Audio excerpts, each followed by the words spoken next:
시청자 여러분 안녕하십니까? 2시에 인사드립니다. 탐나는 주식 2PM 박민영입니다.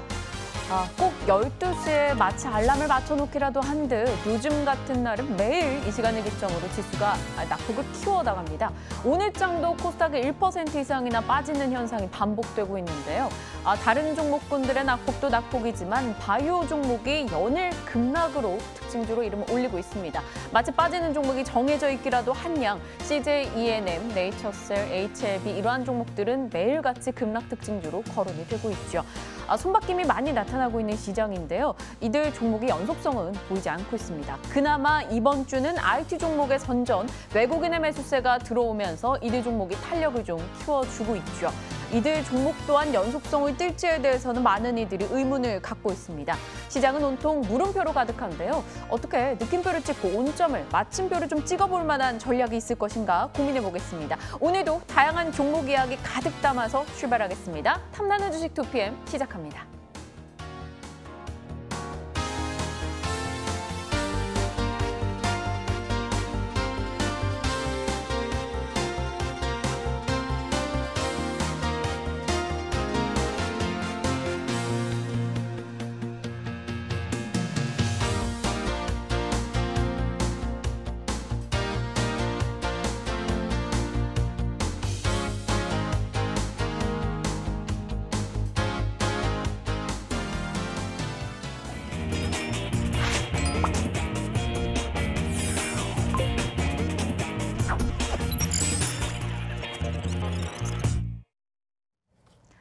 네, 시장 잔주름까지 들여다보는 시간, 시장 클로즈업 시간입니다.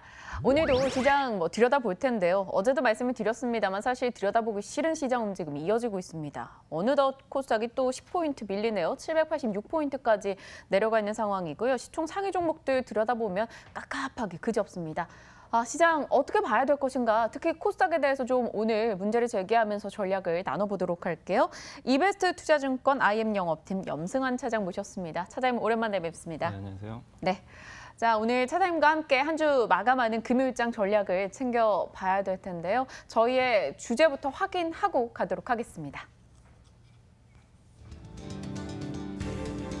나스닥 오늘은 소폭 떨어졌으나 이번 주 우리 증시가 그렇게 흔들릴 때도 아마존, 페이스북 등 일명 팡 종목에 자금이 몰리며 나스닥은 사상 최고치를 경신했다. 너무나 극명한 온도차를 보이는 나스닥과 우리 증시의 코스닥. 코스닥은 네이처셀발 바이오 리스크가 번져나가면서 시총 상위 종목이 줄줄이 무너지고 800선마저 이탈한 상황. 이제는 저가 매수해야 한다라는 말이 쏙 들어가고 있는데 코스닥의 현 주소를 짚어보자.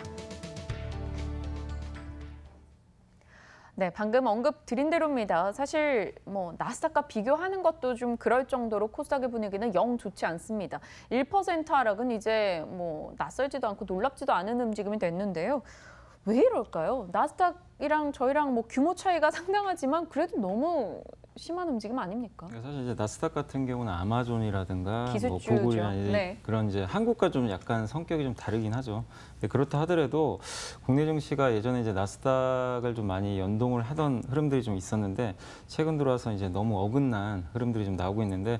사실 이제 지난 6월 말 7월 달에 조정 같은 경우는 이제 무역 분쟁 리스크가 워낙 크다 보니까 전체적으로 시장이 안 좋았는데 이번에 이제 코스닥 급락은 사실 코스닥 개별 기업들의 이슈로 좀 보시면 좋을 것 같습니다. 네. 어제도 계속 뉴스가 나왔지만 네이처셀의 이제 대주주가 구속이 됐고 또 신라젠이 사실 부인 공시를 냈는데 임상 실패했다라는 그런 루머가 좀 돌았죠. 거기다 또 최근에 이제 임원 몇 명이 또 지분을 매각하고 또 기술 임원이 또 4월 달에 사퇴를 했는데 그런 부분들이 또 계속해서 이렇게 확대 생산되면서 좀 안 좋은 쪽으로 좀 흘러가는 그런 분위기고요. 또 코스닥은 대표적으로 수출 기업들보다는 내수나 네. 이런 이제 중소형주들이 상당히 많은데 중국 소비가 굉장히 중요하지 않습니까? 근데 최근에 면세점 매출도 많이 둔화가 되고 이런 이제 그 악재들이 계속 쏟아지다 보니까 가뜩이나 수급이 안 좋은 상황에서 계속 이런 부분들이 악재로 작용하고 있고 또 보물선 관련주라고 좀 여러분들 아시겠지만 제일제강이요. 그거 물론 매매하시는 건 위험하겠지만 그쪽 이제 시장이 안 좋으면은 이상하게 투자자들이 그쪽으로 또 시선이 쏠립니다. 그러니까 돈이 그쪽으로 또 몰리다 보니까 또 다른 업종을 팔아버리는 이게 악순환이 반복이 되는 거죠. 그래서 이런 여러 가지 것들이 좀 부정적으로 작용을 했는데 다만 이제 제가 말씀드리고 싶은 건 뭐냐면은 그때 뭐 6월 말에 무역 분쟁과 다르게 지금은 개별 종목들의 문제거든요. 근데 이런 것들이 전반적으로 투자 심리를 악화시키고 있지만 펀더멘털이 좋은 기업들은 분명히 있습니다. 그리고 코스닥 여전히 실적 뭐 전망치도 나쁘진 않기 때문에 그런 부분 봤을 때 지금 코스닥이 뭐 전저점을 이탈해가지고 계속해서 추락을 하고 그럴 가능성은 좀 높지 않다고 보고 있거든요. 그래서 이런 수급적인 이슈와 개별 기업 이슈는 어느 정도 좀 마무리될 가능성이 좀 높아졌기 때문에 다음 주에는 충분히 좀 반등할 수 있다고 보고 있고요. 역시 그리고 가장 지금 코스닥 IT 업종들이 최근에 바닥에서 올라오고 있는데 이쪽이 시총이 큽니다. 근데 어느 정도 하방 경직성 확보하기 때문에 너무 코스닥에 대해서 부정적인 시각을 가질 필요는 없다. 이렇게 말씀을 좀 드리고 싶습니다. 네, 그렇습니다. 그래도 좀 용기 있는 얘기 해주셨네요. 사실 코스닥이 저는 하락이 어디까지 갈까라는 의문을 가졌는데 그래도 다음 주에는 좀 반등한다라고 보시는 거세요? 저는 좀 개인적으로는 이제 어느 정도 왜냐하면 이게 계속해서 불확실성이 가중되는 게 아니라 네. 수급하고 개별 종목들의 문제거든요. 그러니까 이거는 오래갈 이슈는 아닙니다. 이런 이슈들은. 네. 다음 주에 만약에 지수 밀리면 저희가 다시 또 차장님 네, 알겠습니다. 모셔서 얘기 나눠보도록 하겠습니다. 일단 코스닥 쪽에 대해서는 뭐 이번 주만큼 다음 주에 대해서는 굳이 비관을 가질 필요는 없을 것이다 이야기해 주셨는데요. 뭐 코스닥과 나스닥을 비교한 것은 좀 그렇긴 합니다만 그래도 늘 좀 연동된 흐름이 있었는데 그마저 실종된 것에 대한 아쉬움을 좀 드러낸 본 거고요. 두 번째 이슈 가보도록 하겠습니다. 혹독한 우리 증시에 한 줄기 위안이 됐던 건 그간 부침을 겪고 주도주에서 이탈했던 IT 종목이 조금 살아나는 듯한 분위기라는 것. 지지부진한 장세 속 외국인이 IT 업종 매수에 나서고 있는데 흔들리는 심리가 다시 한번 실적으로 쏠리는 것일까? 반도체, 디스플레이 장비주, 부품주, 소재주 모두 분위기를 타고 주도주 자리에 다시 올라설 수 있을 것인가? 지켜보자. 네, 이번 주는 그래도 저희가 한 줄기 위안이 돼줬던 건 IT 종목이라고 볼 수가 있겠습니다. 어제도 뭐 그제도 시장 흔들릴 때 삼성전자, SK하이닉스 혹은 그 밖에 IT 종목군들이 그래도 선전했어요. 한동안 분위기 좋지 않았던 LG 디스플레이도 좀 나아지고 있고요.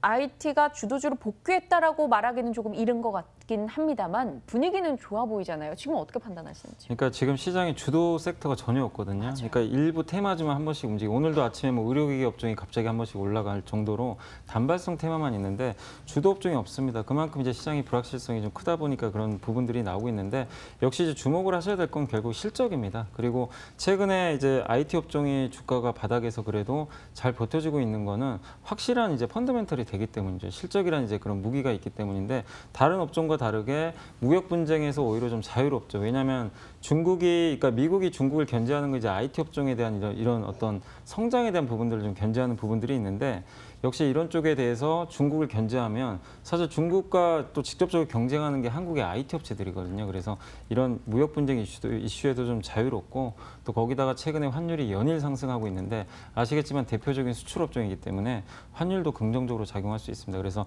그런 부분에서 IT 업종이 당장 뭐 주도주가 된다는 아니지만 차후에 시장이 좀 올라갈 땐 저는 충분히 주도 업종이 될 수 있다 이렇게 보고 있고요. 그래서 좀 미리 준비를 해야 되지 않을까 이렇게 말씀드리고 싶고 지금 이제 IT 업종 중에서 가장 주목해야 될 섹터는 역시 반도체하고 디스플레이인데 디스플레이 쪽 같은 경우는 최근에 LG 디스플레이도 강하게 올라가는데 패널 가격이 올라가서 그런 건데요. 단발성으로 좀 보시는 게 저는 좋다고 생각합니다. 왜냐하면은 여전히 하반기에 그 BOE라든가 이런 쪽에서 중국 업체들의 계속된 물량 공세가 좀 펼쳐질 가능성이 아직은 남아 있거든요. 그래서 불확실성이 좀 어느 정도 남아 있습니다. 그래서 주가가 뭐 이제 더 하락한다 이건 아니지만 큰 폭의 상승을 좀 기대하기에는 아직은 펀더멘털적인 개선이 좀 시간이 더 필요하기 때문에 그런 부분 염두에 두시면 되겠고 다만 반도체는 계속해서 좋습니다. 사실 반도체 2017년도에도 계속 이런 얘기 많이 들으셨을 거예요. 고점 아닌가, 내년에 꺾인다. 네. 한두 번 들은 게 아닌데 올해도 지금 보시면 그런 연초에 얘기 나왔는데 3분기, 4분기 더 좋다는 얘기 계속 나오고 있거든요. 그래서 여전히 뭐 PER도 낮고 하기 때문에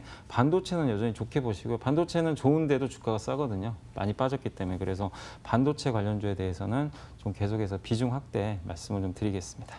저는 IT 쪽에서 그럼 추가 질문 하나 드려본다면 기판 쪽 종목들 어떻게 보시는지 궁금해요. 보통 뭐 3분기에는 스마트폰 신작들도 나오고 이러다 보니까 그에 대한 기대감이 좀 있잖아요. BH, 인터플렉스 이런 종목들요. 근데 이제 거기에 대해서 네. 이제 답변을 드리면 네. 이제 PCB 같은 경우는 사실 이제 애플도 그렇고 삼성도 이제 곧 스마트폰이 나올 텐데 네.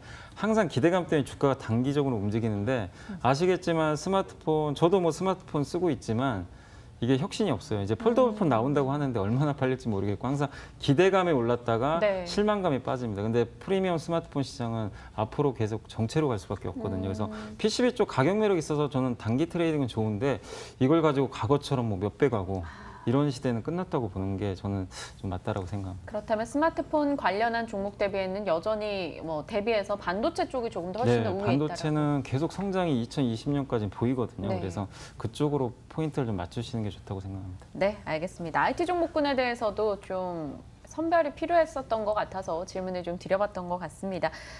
다음 주 증시를 앞두고 있어요. 또 이제 다음 주면 7월의 마지막 주간입니다. 네.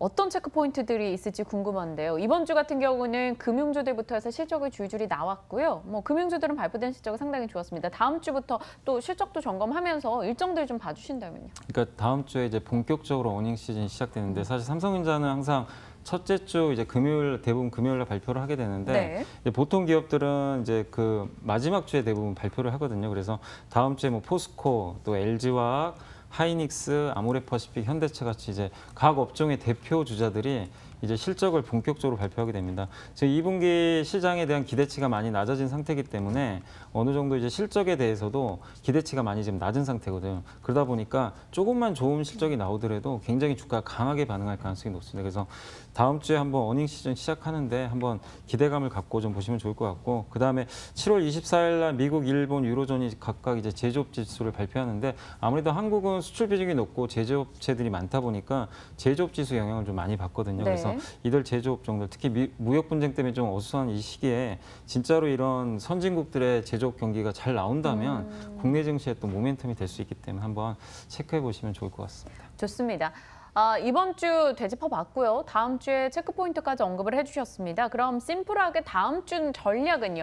적어도 지금보다는 낫다라는 쪽에 무게를 주셨으니까 담아볼 종목에 대해서도 저희 여쭤볼 건데요. 일단 전체적인 기술 전략을 주실까요? 네, 일단 저는 그러니까 낙폭과대한 지금 현재 국내 증시가 그래도 가장 큰 호재가 아닌가 이 부분 좀 말씀드리고 싶은데 뭐 아까도 나스닥 얘기해드렸지만 선진국 주식 굉장히 좋은데 한국만 유독 좀 사실 어떻게 보면 환율하고 수급 문제가 좀 컸기 때문에 네. 그 계속해서 좀 주가가 부진했었는데 일단은 삼성전자, 뭐 롯데케미칼, 현대차 같은 기업들 주가 보시면 아시겠지만 더 이상 빠지기도 힘든 자리고요. 실적이 그렇다고 나쁜 것도 아닙니다. 그리고 다음 주에 실적 한번 확인해 보시면 좋겠지만 다음 주 실적 역시 긍정적으로 보시면 되겠고 코스닥도 지금 이미 맞을 만큼 맞은 상태입니다. 그래서 수급적인 부분도 어느 정도 충분히 반영이 됐기 때문에 투자 심리 회복 저는 좀 충분히 가능하다 이렇게 보고 있고요. 다만 여기서 종목을 선별할 때는 낙폭과대주가 물론 좋지만 낙폭과대주 중에서도 실적이 유망한 기업으로 좀 압축을 하는 전략이 좀 필요할 것 같습니다. 아이러니하네요. 많이 빠진 게 또 매수의 이유가 되기도 네. 하고 지금 우리 시장이 가장 큰 매력이 되고 있다.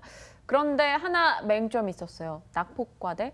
낙폭과대 종목이 어디 한둘입니까? 어느덧 네이버가 낙폭과대주가 돼 있고 이렇게 수많은 종목에서 저희가 봐야 되는 종목을 얘기해 주신다면요. 네, 저는 이제 롯데정밀화학 좀 말씀드리고 싶습니다. 오. 사실 화학주 되게 좋게 보거든요. 왜냐하면 네. 화학은 번용 제품이다 보니까 무역 분쟁에서도 크게 이렇게 속해 있는 부분이 아니고 근데 올 한해 자유롭고 흐름은 좋지 않았잖아요, 화학. 이게 이제 아무래도 공급가행 이슈라든가 뭐 이런 미국에서 증설 이슈가 있었거든요. 그래서 주가 빠졌거든요. 네. 근데 실제 2분기 실적 지금 예상치 나왔는데 생각보다 지금 잘 나올 것으로 다들 보고서가 나오고 있거든요. 그래서 그런 부분에서 악재 다 반영됐고 특히 롯데정밀화학 같은 경우는 지금 가성소다라든가 또 에폭시 소재 그 어떤 원료로 쓰이는 ECH 같은 이제 주력 제품들이 굉장히 지금 그 업황이 지금 좋은 상태입니다. 그래서 이런 주력 제품들의 구조적 성장이 좀 계속 이어지고 있기 때문에 다만 이제 그 주력 제품들의 그 글로벌 가격이 좀 빠지면서 좀 그 주가가 충격을 받았지만 이 회사는 대부분 내수 비중이 좀 높은 회사거든요. 그렇기 때문에 내수 가격은 오히려 올랐습니다.